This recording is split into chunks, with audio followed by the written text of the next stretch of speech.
Welcome to the Deep Dive. We dig into interesting sources to pull out the most valuable insights for you. Today, we're jumping into this really dramatic story from ancient history. It's got twists, big reveals, and honestly, a pretty stunning moment of justice. We're focusing on one specific chapter from the book of Esther, chapter 7. Our goal, to unpack what happens, find the timeless wisdom in it, and see how it speaks to us today. Things like courage, faith, justice. Okay, so let's paint the picture. It's the second banquet Queen Esther has thrown for the king. You can imagine the tension in the room, right? King Ahasuerus is intrigued, maybe a little impatient, and he asks her again, what do you want, Esther? Ask me anything, even half the kingdom, which is huge. I mean, that's serious power, serious wealth he's offering. But Esther, she's not after that. Her request is way riskier, way more personal. Oh, absolutely.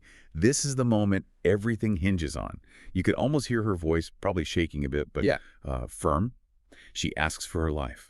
And she says, my people, revealing they've been sold to be destroyed, to be slain, and to perish. Think about that vulnerability, accusing someone powerful right there. She even says, if it was just slavery, she might have kept quiet.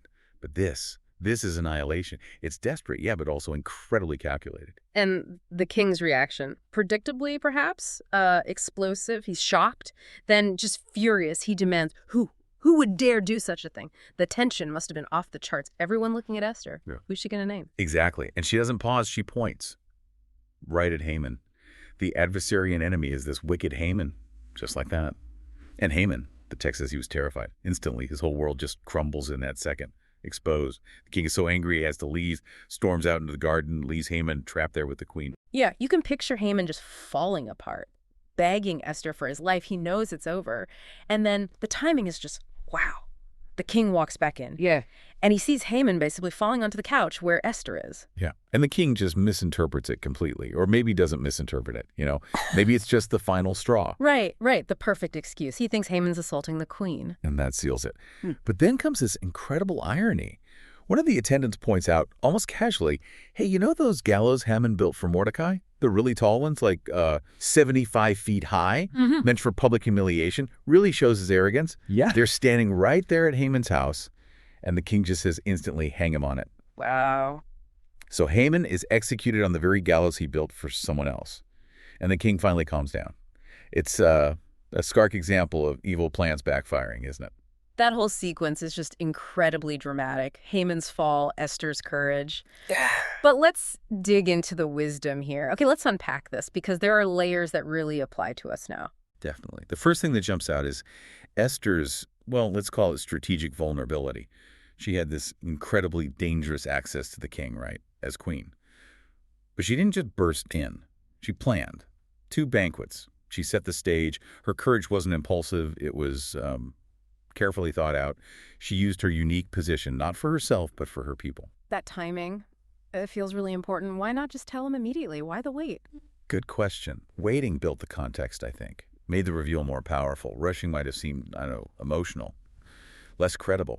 By preparing, by inviting him twice, she created the perfect moment for impact. It shows that courage often needs patience, wisdom, knowing when and how to act, especially when you're dealing with power. So it's not just about being brave, but being smart about how you're brave, which leads to this idea of justice.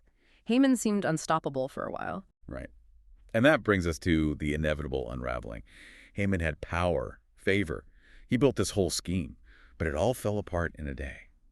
And notice how it fell apart. The gallows he built, that became his end. It just shows how power built on lies, it kind of eats itself, doesn't it? Yeah. It has that built-in instability. So justice might take time, but it surfaces, often using the wrongdoer's own tools against them. It's not just fate. It's like the structure itself is flawed. Exactly. The truth comes out eventually. And that's a message for us, right? Don't just stand by when you see injustice. Esther could have stayed safe, hidden in the palace. But she stepped up, even though it was dangerous.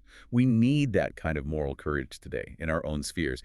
Even when injustice seems entrenched, its foundation is shaky. And Esther herself, her own identity was hidden for so long. That plays a big role too, doesn't it? It really does. Let's call it hidden faithfulness. Her Jewish identity was secret, strategic, not deceitful.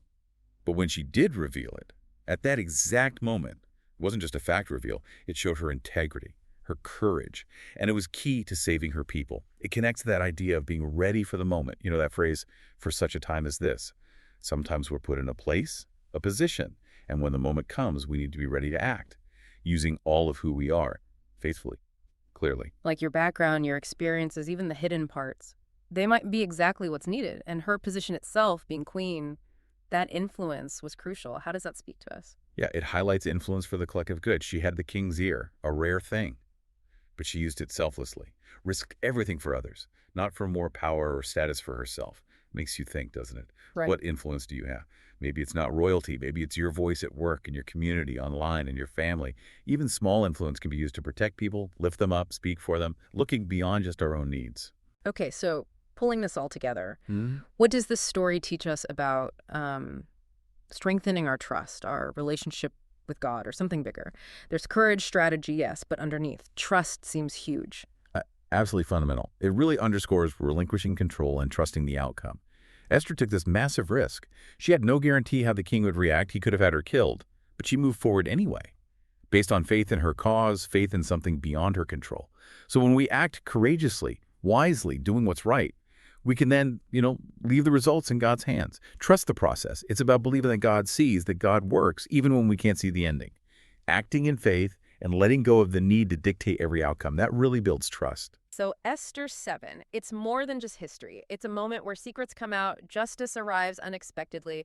It's really a call for us to be brave, but also wise, to step out in faith when needed. So if you're maybe facing a tough situation, afraid to speak up or act, think about Esther. Her story shows that faithful courage really can change things, even when it looks impossible.